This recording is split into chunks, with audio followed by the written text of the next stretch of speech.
GrowCast Seed Co. timeline update.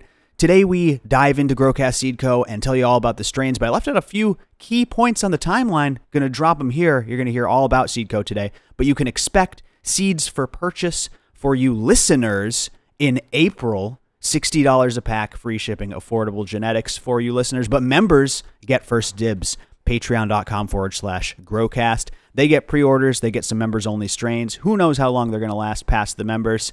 $10 off per pack as well. So enjoy the update today and look forward to April drops coming. Greetings, growers of the world. Jordan River, more GrowCast. Here we are. Today we have Rhizo Rich, my good buddy, and my partner over at GrowCast Seed Co. That's right, you guys have been waiting patiently. And today we talk about growing. It's a GrowChat. We talk about strains, but we also give an update on GrowCast Seed Co. So excited. You're going to get the whole scoop, and I appreciate you guys waiting patiently. Really exciting stuff in the works. Before we jump into it with Rhizo Rich, only a few days left in the Blue Mat promotion. SustainableVillage.com has lots of sustainable agriculture solutions, but they also have the Blue Mat automated watering system. Code GrowCast saves you 5% on your Blue Mat watering system, I believe. And that's only available for the next few days. That ends March 1st. So get in on that. This is your last reminder. SustainableVillage.com. Use code GrowCast. It's a 10% or a 5% discount. And it's only available for a few more days. I got lots of solutions. Like I said, get a Blue Mat. I got my Blue Mat coming. As soon as I'm all loaded up in the 4x4, I'll be installing it. Thank you, Sustainable Village, for that limited time code. They did not have to do that. Very kind of them. And then, of course, remember to start sending in snapshots of all your code usages. You're going to hear about this in today's episode. Once a month, we're going to select a random USA code user who uses a GrowCast code, and they win free seeds. That's right, man. Exciting stuff ahead. Thank you all for listening and enjoy today's show. Hello, podcast listeners. You are now listening to GrowCast. I'm your host, Jordan River, and I want to thank you for tuning in today. Before we get started, please share GrowCast. I urge you every time, and I mean it. Tell a grower about the show. Make sure you subscribe so you catch every episode, and give us a good rating and review. It really helps me out. Thank you, guys. Today we have friend of the show, breeder at GrowCast Seed Co. company, talented organic grower, and all-around good guy, Rhizo Rich. What's up, Rich? How's it going, Jordan? How you doing, man? Doing very well, man. I let me be honest. I struggled a little bit with that last run. You know what I mean? It was a tough time the past few months. You know, the last quarter of 2020 and the transition was tough. So my garden I neglected it a little bit, right? I think it all happens. Life ebbs and flows, you know, your health ebbs and flows, things ebb and flow. And basically I plugged a bunch of holes in my garden. Oh, thanks a lot to you, you and Mary Beth and Travers, helping me make sure I cover all my bases. And now I am flourishing in this new garden, and that makes me feel really good. And everyone's healthy, so I can't complain, man. How are you doing, Rhizo Rich? How is grow? How is health and all of that? Yeah, man, I am getting over being sick. You were sick as shit. Yeah, dude, for 10 days. So not sure what I had. I never got tested, but pretty sure I probably had the COVID, I would say so. Dr. Jordan gave you the diagnosis, man. You definitely had the vid. You had the kahuna virus. Yeah, everybody was saying it was pretty bad, man. And even now I still feel like pretty fatigued and have some brain fog and just trouble concentrating and shit. But I am starting to get a little bit more clear-headed. I'm starting to finally get my taste and smell back, which I was worried because I talked to some people who, are a month or two recovered and still don't have theirs back. So I'm very happy that mine is starting to somewhat come back, that quick. But yeah, it's been miserable, but I'm definitely doing better. And, just still in the garden every night. That shit doesn't end. So you can't, be sick and neglect that. But yeah, just been keeping busy and trying to recover at the same time, I don't know how you do it, man. You put in a ton of work, ton of volume in that garden. So you battled right through that Rona. So we're glad you're feeling better. And we need your smell on point for your selections, of course. Right. That leads in nicely. Today, we're kind of doing like a GrowChat today, I would say, like a classic GrowChat. We have a whole list of topics here. We're going to talk about growing. We're going to talk about bag seed, which is going to lead nicely into some Seed Co talk. That's right, GrowCast Seed Co. You guys have been patiently waiting, excitedly champing at the bit. You can actually look that up. It's a champing at the bit. Just learned that recently. Wow. Wow. I like the feigned interest. Thank you, Rich. No, that's crazy, dude. I never knew that. Seriously. There you go, man. One of those grammar things. And we're doing GrammarCast tonight as well. So stick around. Right. Today's a great GrowCast episode, and we're just jumping right in with good old Rhizo Rich. Man, one of the things that you have been talking about for so long and just really struck home with me, I want to go on a whole kind of tangent here to start this GrowChat. Your use of HID. You're sticking with HID for so long. New LEDs are coming out. They're pushing the barrier, the boundary of technology. They're getting better and better, but there are still these growers who use CMH and HPS. And a lot of people don't understand that no matter, I mean, I know they're getting better and better, but no matter what, sometimes that HID is just useful. It's useful for its heat. I find that most people who don't understand that don't grow in a climate like ours. It's been a big struggle. Definitely. Rich, coming from Humboldt County to here, not just switching styles from synthetic to organic, that was a much less of a challenge to me than dealing with the climates. And I did the reverse. I did the wrong thing, Rich. I felt the sting of this because I got my beautiful Photon Tech light and basically switched to LED. It was actually before that. Switched to LED right when winter hit.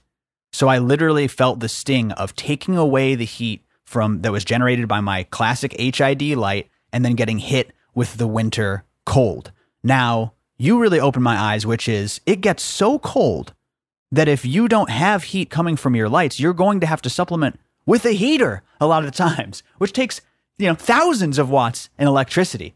So I know you have some LEDs, but can you kind of just talk about your philosophy on heating space, having to deal with this intense cold, heating spaces with lights, and why you will not kick out those HID lights from your beautiful garden?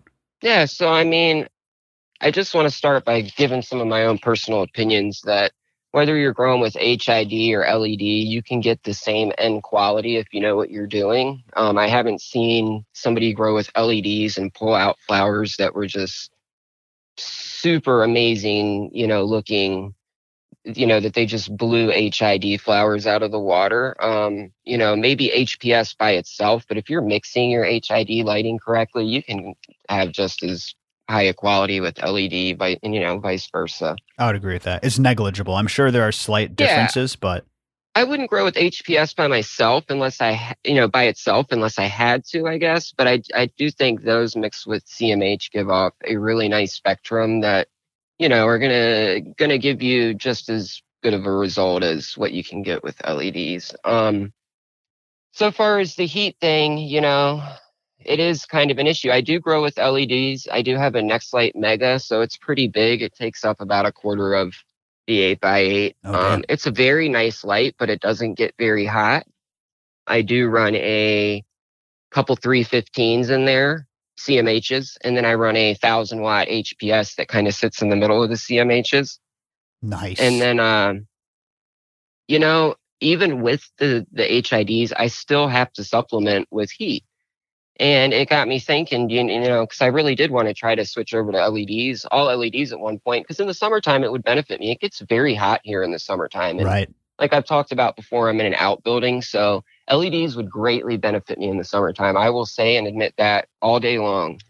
In the wintertime, when we get down to sometimes negative 30 plus, it's just not going to fly. Even, with half LED and half HID, I'm still supplementing with heat. So if I had to, it's not very much, but it's about 1,500 watts of heat. And I'd much rather that be in, lighting.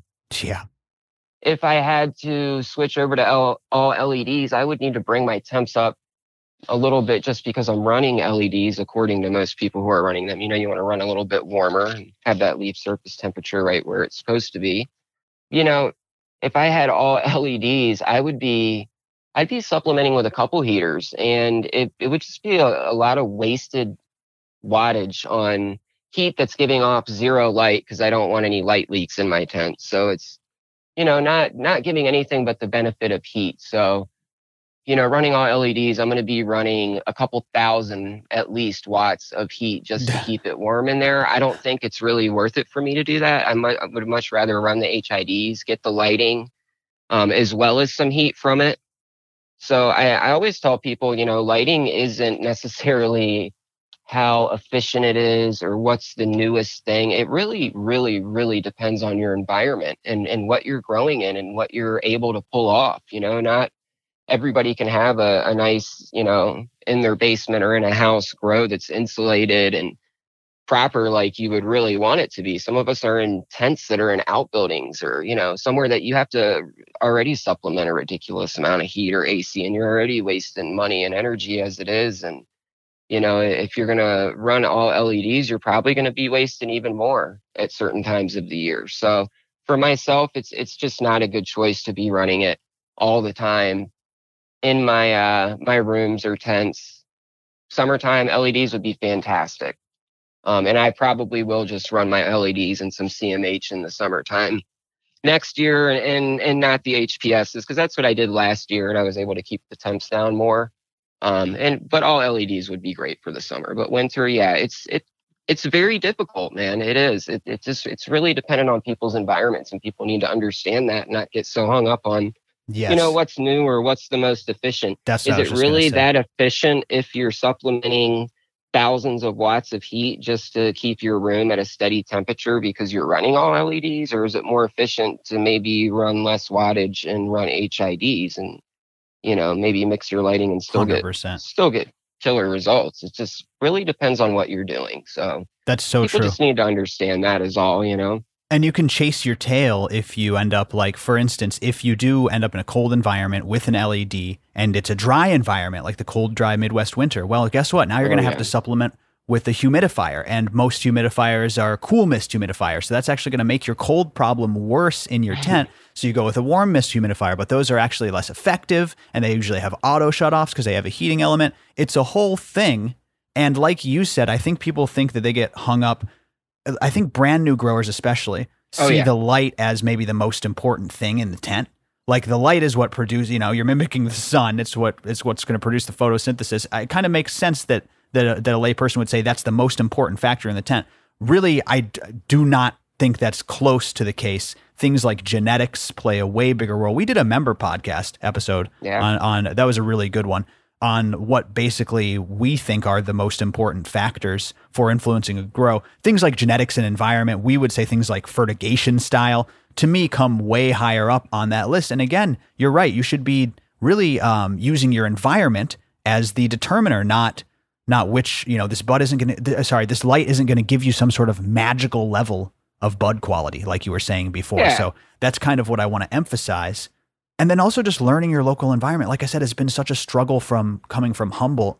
Another issue that comes up a lot, or just like a topic I see, people saying, why is Humboldt so special? Why does everyone say people grow the best bud in Humboldt? Man, having been all over the country, honestly, it's just such a temperate climate. It's more about the climate than anything else. Yeah, it's super consistent across the entire year. I'm sure that VPD range helps. Yeah, I'm sure that VPD range is probably really close to on point, like at all times. There are parts where you can get up in the mountains, so you have a lot of sun. There's nothing magical about the geolocation. It's just really about the consistency of the climate and the suitability of the climate. And the fact is, if you're growing in the, Chicagoland where it's freaking, tundra, it's like a planet Hoth out here. You're doing, and then it's 80 degrees like today almost. Yeah, totally. And then it's Tatooine in the summer. You're basically fighting the whole year to try and mimic that Humboldt outside air. That's your goal. It's not easy. And, lighting is important for sure, but you definitely need to think about your environment and stuff first before you're choosing your light. Yeah, that I would agree. That is the most important thing. And then I want to emphasize something you said, which is if you're really trying to be optimal, switching is probably the answer. Again, something you probably don't even have to run into in a place like Humboldt where it's more temperate.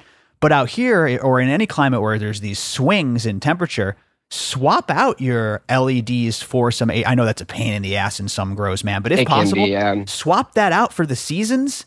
That is a fucking pro grower move right there, because otherwise you're going to really be dealing with changing factors that'll cause you issues and roadblocks. Most definitely. I feel like that was a good little exploration we just did there. And like I said, that's kind of been on my brain. We've spoken about it before, but I just experienced it in real time, and the change of the seasons and kind of missing that temperate climate. So just wanted to shout that out for all the listeners and kind of go down that thought exploration. Let's see here. We're going to get into, seeds. We're going to talk all about seeds and strains for the rest of the episode. I know you listeners love strain talk. We're going to do a Seed Co update here in a second. But also, real quick before that, sitting on a couple beautiful bag seeds. You guys love how I talk about bag seeds. I had that Mag Landrace that I loved. Did not care well for it. Gave it to a listener, a member actually, who we love. Shout out to that member. You know who you are. And he flowered it out. Looks beautiful.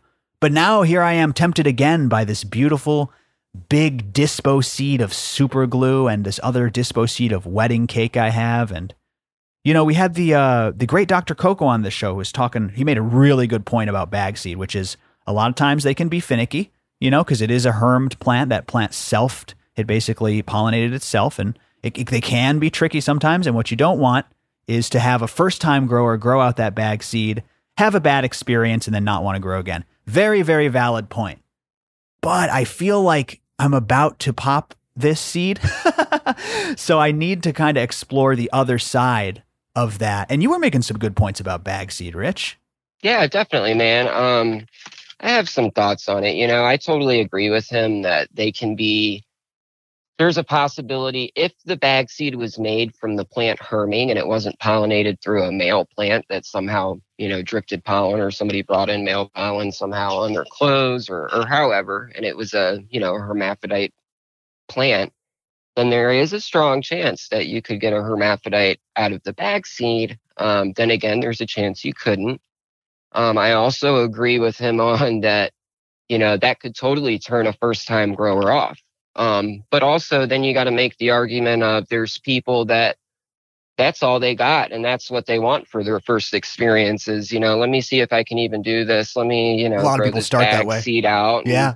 Yeah, they do, including myself. So to those people, I say, if you have it, pop it. Maybe you find it an experience regardless, and it gets you into gardening and growing cannabis, you know, just as it is. So I always say, if you have them and they really interest you and you want to pop them, because a lot of good strains have come from, you know, bag seeds, a lot of very famous ones. So, you know, I've found good ones myself. That sour Skittles I used to run was a bag seed I found. Oh, that thing was awesome, man. I had a couple different ones I ran that were bag seeds. And the sour Skittles, this is the purple caper? No. Oh. This is sour Skittles that I had a few years ago. It was just straight sour Skittles. This wasn't from, you're thinking of key lime Skittles. Okay. This was just like a sour diesel crossed to Skittles. Okay. Can I ask you, was that strain stable after you pulled the bag seed and kept those genetics for a while? Did you ever experience problems down the road? I did breed with it, popped some seeds and got herms out of the seeds. I did found some. You know, the bag seed that I popped of the sour Skittles did not herm on me. It did completely fine. That one did not herm. I was able to grow it. I cloned it. I kept it around for probably like 2 years. And then I bred with it and popped some seeds. And the progeny had herms. And then some of them didn't. So I did find some cool things, but I also had to pull about 4 herms out of 10 seeds. So, you know, when I saw that, I just kind of never worked it again or never pollinated, you know, did anything with it again, and ended up letting go of that cut. But it was a really good cut, and it was very different, very skittly, but also had the sour diesel to it. I loved it, which is why I wanted to, you know, play around with it. And this was before I was really doing anything. It was just kind of for fun and something I wanted to do. But like I said, I found some cool stuff, but there was a lot of herbs in it, so I didn't even bother working it anymore. So there is some truth to the herm thing. But like I said, it doesn't mean that you're going to get a herm. Not every bag seed is a herm. Yeah, and also you got a lot of good smoke out of it. Yeah, I did. The main seed I popped was not a herm. So, you know, it did great, man. Interesting, man. I say pop them if you got them and they interest you. You know, if you have great genetics on hand that you know are stable, maybe grow those instead. But if you're a first-time grower and that's what you want to try out and that, you know, to see if you're interested, go ahead and do it. Why not? You know, never know. I would shout the member out by name. I should ask, I'm sure it's not his real name, but we should ask him if the mag had any issues, the mag that I ended up giving him from Dispo Bag Seed, because I'm going to give some advice here. I'm going to give some real speculative, non-professional advice, which is, we'll be right back with Rich in just a moment. But before that, got to show some love to Photon Tech Lighting, industry-leading LED bar fixtures. you can go to growcastpodcast.com/photon. Brings you right there. Use code GrowCast for 5% off, and make sure to use our code because you're automatically entered to win a variety pack, actually, of seeds. That's right. Each and every month. We're discussing that in this episode. We might not have got there yet. Exciting stuff. You know what else is exciting? Photon Tech lighting, baby. I got the X600 watt up in my 4x4. It's maxing it out. This thing puts out the light. Total PPF output of 1,620 UMols per second. Dr. Coco tested this thing. Incredibly efficient. The integrating sphere test got 2.7 UMols per watt. Dr. Coco's PAR test got 2.3 UMols per watt. This thing is powerful and efficient. All of their fixtures are. Lumitech and Photon Tech are the same company, and they have their own engineers designing these. These are not white labeled products. These are completely original Lumitech/Photon Tech. I used to grow with the Lumitech. The Photon Tech has these beautiful magnetic bar fixtures. Select the discrete shipping. They ship in a nice little box. You assemble them yourself with little magnetic bars. It is the future, folks. I am loving my Photon Tech light. Efficient, powerful. What else do you need to know? growcastpodcast.com/photon. Use code GrowCast. Make sure to always use our codes. Be entered to win our seeds if you are in the USA. And keep an eye out for their CO2 lights. They have even more density. They have even more powerful lights coming out on the market, specifically designed for you CO2 supplementers, and those will be here soon. So stay tuned for that. Better wear some sunglasses into the grow tent there, folks. growcastpodcast.com/photon, or find Photon Tech lighting and use code GrowCast for 5% off your bar-style LEDs. Let's get back to Rhizo Rich. Seems to me, Rich, I pick up these 8s from the dispensary, and if I grab a mag landrace, I will end up with, it's basically like a free 6-pack. It's like 6 to 9 seeds. Whoa. So, I mean, that's like 2 seeds per gram. I'm telling you, man, they're all over that mag landrace. This wedding cake, I already got like 3 seeds in the 8th, but the super glue only had 1, and it was fucking fat. It's big and it's fat and it's ripe. It looks absolutely beautiful. This is what got me on this whole bag seed train of thought. It almost sounds like the super glue is a genuine bag seed. It almost sounds like the mag landrace either. If that's coming from a big facility, how are they missing such a big herm, or somebody's bringing in pollen, or, you know, there's some kind of drip going on. Every single time. A lot of seeds, man. Shout out Verano. I actually like this cultivation company, but there's fucking seeds all over their buds. Illinois listeners know what I'm talking about. People who go to the dispo, probably a lot of you guys just grow your own or only go to the dispo for dabs. I like to grab flower occasionally for content, for, you know, just variety. And I do like the mag landrace genetics. I really, really like that strain. Now, that's what I was going to say, Rich. Would you agree with that? That it's like I said, I've said this time and time again, back in my Humboldt days, even when I exclusively grew from clones, I would find 1 seed at the bottom of a pound. To me, that's probably a pretty close indicator of how stable those or more specifically, how littered the progeny is with that hermaphroditic trait. So what I'm saying is, if there's only 1 seed out of an 8th, I'm much more inclined to try and pop that bag seed than a man lag race, which every time you pick it up, it's covered. Clearly, there's a major problem here. Do you think that's a good line of thinking? I mean, it's pretty basic layperson's thinking, but I don't know. I'm going to do it. Yeah, I mean, I don't know how scientific it is, but yeah, no, I kind of see what you're saying, because there's definitely, you know, when I would be getting bags, you know, certain strains that I really loved and never saw a seed in it, and then all of a sudden I'd get a bag and I'd find just 1 perfect seed, and that always really excited me. But if there was something I got and I would find a seed here or there every time, that definitely didn't excite me as much. And I kind of get what you're saying as well, you know, I don't know. I just feel like I would have better luck with that single one that happened to pop up. But like I said, there's probably zero science behind that. All I'm saying is some of those do seem to occur on such a relatively random scale. Right. Like I said, I literally... a low chance. I literally had never seen a male plant in all of my time growing in Humboldt County, 4.5 years there. I would just buy female cuts. I never popped a cannabis seed. Wow. And when I did find a seed at the bottom of my pounds, I would just, pick it out. I wouldn't want somebody seeing that for bag appeal. I was kind of grinding it out there, doing Wolfman's, kind of copying his style. Really hadn't expanded my cannabis knowledge much. Really proud of how well I did for being such a beginner grower and kind of jumping in over my head, to be honest, with that much scale. But again, I think that it does happen just kind of on this random random scale. And I don't think that's indicative of unstable genetics, because I never got like a massive seeded out harvest in my big room in Eureka. I know what you mean. Yeah. And that also makes me think, and you've said this before, like maybe the nanner kind of occurred.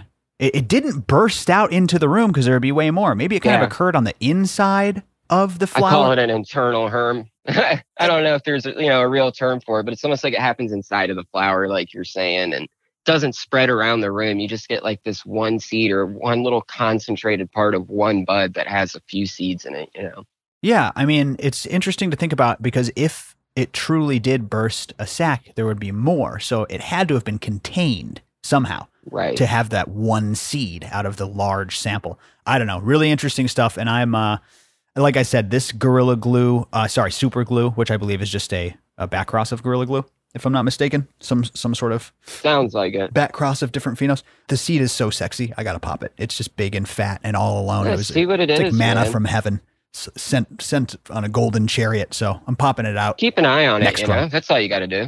Yeah. No big deal. I'm not going to get into all of the stuff that I'm doing this run, but that next run, I might do multiple bag seeds. I might do I might start theming these runs. My current one is just a mishmash, and I'm not going to dive into every strain, but I am growing some GrowCast Seed Co genetics. Dude, people are going crazy. Rhizo Rich, you've got some fire in your garden when you're posting those pictures. If you guys don't follow Rhizo Rich at Rhizo_Rich_ICC, shit, man. I know I talk you up a lot, and obviously I'm biased, but just go check out the page. You're fucking crushing it in your garden. Thank you, man. Only the firest of the fire makes it past your gate. I've tried to pawn off so many strains on you, and you're so kindly going like, yeah, just hold on to it for a little. I know what that is, Rich. You're picky, you're selective, and now it's paid off that you're making your own. It's true, and now it's paid off now that you're making your own crosses. I am pretty selective. And holy shit, dude, people are so stoked on this. Let's do a little update before I throw it to you, and you can tell us what's going on with the pollinations, how beautiful they look, how sticky the males are, all of that. I do want to just kind of update people on what's going on. Rich is breeding out these incredible crosses that we're going to dive into. Some have been around for quite a long time. Other ones are newer males that he's picked up. I currently have the Ice Cream Wolfman going. I'll try to post pictures as much as I can. There's on Instagram, but it's all over the Slack chat. Join the GrowCast Growers chat. GrowCastPodcast.com/Slack. Download Slack and then go to that link. But really quick, Rich, from your end, how is Seed Co doing? I know you got a couple of tents that are just pollinated all over. Yeah, I have two separate rooms right now with two, separate males. One is using a peach pie male from Bloom's Seed Company, or Harry Palms. And then the second one is the Ice Cream Wolfman, which is a cross of the mother I used was a headband Oregon's Huckleberry cross. And then the father I used was Ice Cream Man from Compound Genetics or Wise Farms. Oh, so good. And yeah, that's the one I bred. God, it's been a couple of years now. And I gave, I've been doing it for fun, making seeds and giving them away to my friends or family or, growing them out myself. So I got a lot of really good feedback on the Ice Cream Wolfman. So I've kind of been working that one the most and doing things with it. And right now I have a male and female that are making F2s that are coming along really, really nice. And I also pollinated some of my other keepers with the Ice Cream Wolfman. That's male, down the road, though. So that might not be April, but the peach pie will be in April, guys. Here's the other thing. This is big. It's really important, folks. We will be selecting one random USA resident code user per month. If you use a GrowCast code on anything, send me a screenshot. This promotion starts in March. So starting, just about the time you hear this, start sending them now. They need to be in the growers chat. You got to join the growers chat or hit me up on IG. That's fine too. You can direct message me. Okay. And you snapshot, if you buy an AC Infinity fan, if you support GrowCast using a code, you're automatically entered to win, if you're USA, a variety pack of GrowCast Seed Co seeds. And that, again, we'll draw the first winner at the end of March. So this is starting now. This is going to be a huge game changer for the community and for you listeners too. We want to get in the hands of everybody, but these listeners are voracious, man. They are ravenous. They're listening right now and they are licking their chops. So we will see how long how long these strains last. Because, dude, some of these pictures you're posting are just insane. The Ice Cream Wolfman male was covered in trichomes. The Peach Pie he's by Bloom frosty. male, is that one even frostier, would you say? Oh, dude, I'll have to post pictures of the peach pie male is super frosty, and he's got nice structure. Just everything about and Ice Cream Wolfman too has just the perfect structure, the male and the female, which is why I selected those two. But this peach pie is amazing. It smells amazing. The peach pie is also the most trichome covered thing in the damn room right now. The female is because I did hit a female as well. But the male is just as covered. He's super frosty, man. He's very impressive. And I hit him to a variety of keepers. He's the main pollination in the biggest room is the peach pie male right now. Oh, that's what the peach pie pollination is what we're currently waiting on. And dying to try several of those crosses, including the Peach Typhoon, Slurricane Peach Pie. Would you say that Bloom Seed Co, they're pretty, I mean, their stuff is so fire, but how big are they? They're pretty big, right? Yeah, they're pretty big. I want to say he used to be part of Oni Seed Company or Oni. Oh, that makes sense. Yeah. He split off, did his own thing, I believe. I know that I want to say all the Bloom stuff is pretty much bred and geared towards hash making. So it's going to be very flavorful, lots of trichomes, should wash pretty well. I actually got the peach pie cuts from my buddy, the Hash Critic. So he hunted through a bunch of different ones and has made some selections and gave me some cuts. So, there's a great GrowCast TV story explaining that whole episode. Yeah, that's really cool. You guys should go and check that out if you have a chance. But what I wanted to say is one of the things I really like about you, Rhizo Rich, and your breeding. What I like about GrowCast Seed Co, if I may, is you have some really underground breeders. You literally have from the biggest breeders you can think of all the way down to the smallest ones you can think of, and everything in between. It's not just like you're working with the hype, but also you're not just working with unknown stuff. It's a really good blend. Yeah, man. It's whatever that I find that I pop that I really, really like for flavor. It's always going to be for flavor if I like it. I'm never going to keep something because it yields well, but it doesn't taste good. You know what I mean? So basically anything I keep is going to be very frosty, very flavorful. So I have stuff from Jungle Boys all the way down to, something that I made or Grassman made or somebody smaller, totally. or even Purple Caper in between and Badger and, if I pop seeds from everybody and I find fire from everybody. I find stuff from the little people that's just as good as the big people and, vice versa. That's so sick, man. Whatever is great, I'm going to keep. So I don't care if you're a big or small breeder. It doesn't matter to me. If you're breeding something good, I want it, Really, really cool stuff, man. We appreciate you. We appreciate you in the Slack posting and everything. But listen, let's get enough about the update. I know you guys love it.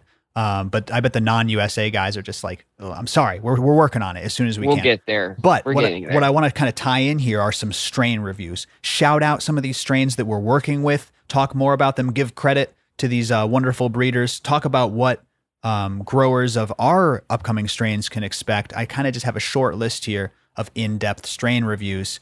Starting with, you already kind of touched on it, but the Peach Pie by Bloom by Harry Palms. Man, I know you're very impressed with this strain. I hope I didn't just jinx you there. You said it was just straight peach pheno, right? It's just like peaches on peaches. Yeah, it smells like fresh peaches. That's all it is. There's nothing else to it. I've never smelled anything like it. I mean, he hit it on the fucking head with the peach thing because I have never smelled anything that was 100% peaches or even had, was that strong on that, that accurate. So yeah, man, it was very, very accurate. So I'm very impressed with that one. It seems to yield well. It seems, like I said, to throw a shit ton of trichomes. Nice. It's just been all around impressive. And even the male, like I said, has great structure. He gets frosty.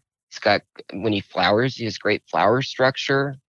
Supports himself well without a screen or a scrog or anything. I just did a little bit of super cropping and haven't had to really do anything else with him.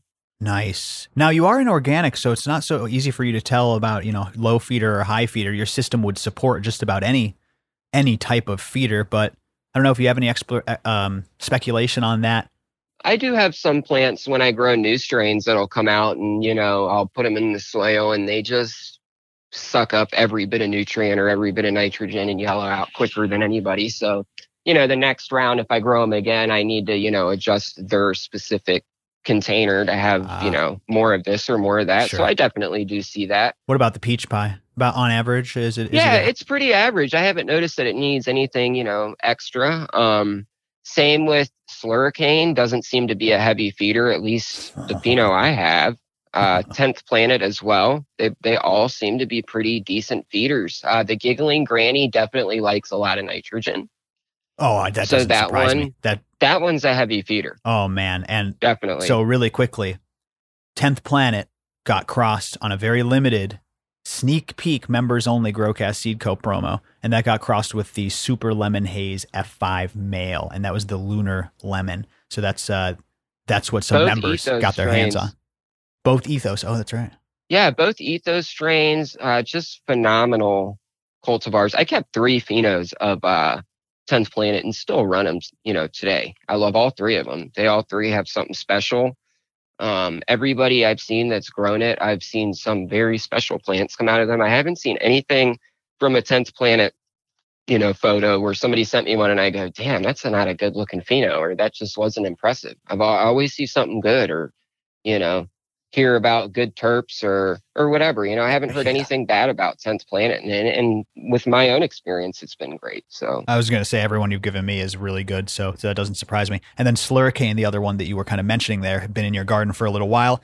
That got crossed with the Peach Pie, Peach Typhoon by GrowCast Seed Co. One of my favorite names that we landed on, named by yours truly. Fucking cannot wait, man, because the Slurricane you handed me was just wonderful. That's a special plant, I mean, there are some hype strains that just don't live up to it, in my opinion, or let's say are for some people. Slurricane is one of those ones where everybody who tried both the one you grew out and the one that our buddy grew out in his first time run in synthetic, they were both excellent, which means that is a very, very good strain. Consistent, I gave him those phenos and he did a killer job and got, like a pound a plant on his very first grow off those things. So it yields incredibly well. But that's not even why I wanted it. Yeah. He got like basically a pound a plant under those Think Grow LEDs. And that was his very first run. So you could imagine dialed in and trained out more. You could probably get 3 pounds, per plant on these things. This is indoor too, if you really tried. So he did phenomenal. I mean, that strain yields incredibly. At least the pheno that I have yields incredible. And shout out to my buddy, Hey Buddy DGC, because he's the one who gave me that cut. And I was more after it for the flavor. And I know me and you talked about it. It has like a fuel gasoline, but it also has like a candied flavor to it. So it kind of covers like all the really good flavors. If you like, candy stuff, sweet stuff, but you also like gassy stuff, it has both of them. And every time I smoke it, it's one of those strains where I know if I smoke it, I'm getting stoned. A lot of stuff I just smoke for flavor now because it tastes good, and I don't really get super stoned because, our systems are pretty saturated. But Slurricane is one that gets me, solid going every single time. Solid It's a great one for sure. I think it's Do-Si-Do's Purple Punch. Just that simple. So, and that's in-house genetics. It's got some good ones. Yeah. In-house genetics. Yeah, they nailed that one. And they have a bunch of phenos of it. Every pheno I've seen looks great of that one too. And they all look very consistent structure-wise. Like, Slurricane when you see it. At least I do. They've been putting out some incredible stuff lately, man. I feel like every time they post a picture of their new, I want to grow it. They do. I got some new stuff from them in the garden. They're Supreme grapes and stuff. So not that in-house needs me to shout them out, but I am super impressed, man. That's one that I feel like I've kind of, I keep seeing it. Gotta grab some. Yeah, they always nail it, man. They have, sell-out drops every time, and huge. People always find really good stuff. They don't need my help, but shout out. Yeah, totally. Exactly. Yeah, shout out to them. Shout out for doing a kick-ass job, because I'm fucking enjoying it heavily. So I can't wait to get that Peach Typhoon in my garden. I got the Ice Cream Wolfman going right now. The F1s, though. Yeah, man. They're so fucking beautiful. One of the seedlings grown in the exact same setup, just clean as can be, RO water, pro mix, nothing else. One of the seedlings had a blood red stem. Hell yeah. And one of them had a regular green stem. I still have a picture of it. It's So exciting to me. Oh, wow. So they are wildly That's awesome. wildly vigorous. I'd say that they are probably the fastest growing ones. They might be tied with the Funkadelic. The one Funkadelic seed was just explosive. I think I really got a special pheno out of that. And then literally I got 4 out of 4 Ice Cream Wolfman females. Got the Delta Leaf Lab. That's phenomenal, man. I still can't believe you got 4 out of 4. I'm so glad to hear that. And like I told you, you know, from all the pictures I've seen and the ones that I popped, the Ice Cream Wolfman F1s look so freaking consistent across the board that I would love the fact that you have 4 females. I know a lot of people want to see consistency, but I really want to see some, variance in the ones that you got. I kind of, you probably don't want to. I kind of want to, though. I'm hoping that you. No. What I'm saying is I have to stick to my plant counts. I'm happy that I got all the females. Oh, well, give me whatever females. I will. You got. I was literally going to just get rid of. Wonderful. That's how that works, everybody. That just happened in real time. Yeah, I want to see. I want to see what. I want to see if you get any variance in the 4. You know, like I said, I've gotten so many consistent phenos, and that's great. I know, like I said, a lot of people want that, but I like to see a little expression from both sides, you know? So, as exciting as it is you don't want all males, obviously. As exciting as it is to get those females, I have to end up finding out what to do with them, man. The limited plant count sucks, Rich. Yeah, bring them to me, dude. I'll take them. Definitely. That's the answer. And it's cool because you get to pick out the one that you think is, the fastest growing and the most vigorous out of them. But it is kind of frustrating. And the other thing is I'm going to post these Delta Leaf Lab sex test results. Yeah, that's It gets cool, kind of man. crazier than that. The crazy thing about randomness is you will see sections of patterns. That is inherently part of a randomized system. Is you will see. That's why you go on a heater in blackjack or roulette or whatever it is. When you have random numbers, you will still see patterns. So I not only got 4 out of 4 Ice Cream Wolfman females, I also got 2 out of 3 Funkadelic females, and then of all the Platinum Prospectors, I only had 2 tests, so I picked 2 out of the 4 or 5 that I'd popped, 2 out of 2 males. So theoretically, it should be an even distribution across any sample set. But right. I literally got close to 100% of one sex or the other on all of the strains that I popped. That's crazy, dude. That's funny how that works, right? And now I got to decide if I'm going to order more tests or if I'm going to break it to Heart and Soil that I'm not going to run his strain this time. That's not. I got to either grow out the untested ones and see if those are female. That guy's been so generous to kick him out of our garden. That'd be terrible. Dude, hold on. Remind me when we link up soon. I have 6 extra tests here. I'll just throw. How many you got? You need 3? Oh, that would be perfect. Dude, okay, now just throw you the 3 and you can just send them in and get those tested. Perfect. Because I'm not going to use the test right now. So. Oh man, that's literally perfect. Okay, so now I feel like this has been a great episode, but now it's like transitioned to a new call between friends. So yes, thank you. And then I got what were we even talking about? your seeds in your tent, man, your plants. That's right. The randomness. Yeah. Okay. So okay. That's okay. Yeah, that's right. So I'll post those Delta Leaf Lab results. I always like to do that. You guys appreciate when I do that. And fuck, man. First the 4 out of 4, or was it 6 out of 6? No, it was 4. I think it was 4 out of 4. Damn. Torkel males. Wow. It's just funny how those go. I think I have some pretty crazy luck with my limited sex testing experience. Like if you looked at my results, I have pretty crazy runs. So far, I don't know what that means. It is cool to look back on all those tests and see results. They're so fucking useful. If you add them up, it ends up being 50-50. For instance, 4 out of 4 Torkel males on my first sample test result. 4 out of 4 Ice Cream Wolfman females on my second test result. That balances out those statistics. Balances it right out. That's funny how those work. I'm going to go more into that on a GrowCast TV episode and talk about how unlikely it is to have things like 12 out of 12, 10 out of 10. Extraordinary unlikely. It is pretty fascinating. We've talked about 10 out of 10 before. Yeah, pretty cool stuff, man. So anyways, listen, everybody. Get excited. GrowCast Seed Co. I'll be posting some art on Instagram. I know you guys are going to want to see it after this episode. We do custom art. Love the original art that you've been getting, by the way. I've been working hard on those, man. So this is great stuff. And to be clear, thank you, Rhizo Rich. This is Rhizo Rich's stuff. I'm helping run GrowCast Seed Co., but I am not the breeder. I don't know how to breed. I don't want to come off like I'm the breeder of this. Rhizo Rich is the breeder, and thank you, Rhizo Rich, for all of your years of experience leading up to this, and then finally launching and sharing with the world at such an affordable price, too. We'll be posting a menu with all of our prices, $10 off per pack for members. So cool, Rhizo Rich. Thank you, buddy. I can't say it enough. No problem, man. And I hope all the members that got packs, find something fantastic in those with the Super Lemon Haze F5 Cross. I hope everybody that got those, find something awesome. I'm really excited to see seeds. I've already seen seeds being popped, so I'm very excited to see, progression on all that. That makes me happy. So really cool, man. Thank you to everybody who's, did that and is already popping them and growing them out. I really appreciate that. So stay tuned. We'll probably go in depth even more into some of these strains with the Rhizo Rich breeder feature once these things are actually launched. You can look forward to that. The more the merrier. I just love expanding the world of genetics. Again, GrowCast's mission is to help educate you guys to be better growers, help entertain you, save you some bucks. And one of the ways we do that last thing is to provide affordable fire genetics. So stay tuned, everybody. That's all for today. Rhizo Rich and Jordan River signing off saying be safe and grow smarter. Later on.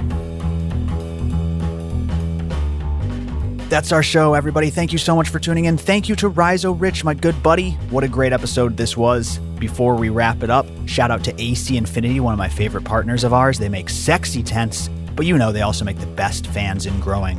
Their S series, their simple series, has a 10-speed fan controller. Their Smart series, their T series, has a controller that can kick on and off at all sorts of different times, alert you at different temperatures and humidities, turn on and off when you need it. Listen, step up your grow game. They make the best fans. ACinfinity.com. GrowCast15. That's the code. GrowCast15. 15% off, folks. We love AC Infinity. Thank you so much. I love you guys. You subscribers make this show happen. I appreciate you following us on Instagram at GrowCast, checking out our member content at patreon.com/GrowCast. We're really trying to make some waves here in 2021, step up the content production, and I feel we are accomplishing that. And we're only going up from here, folks. That's all thanks to you. Stay safe out there. Stay healthy. We'll see you next time. Bye-bye, everybody.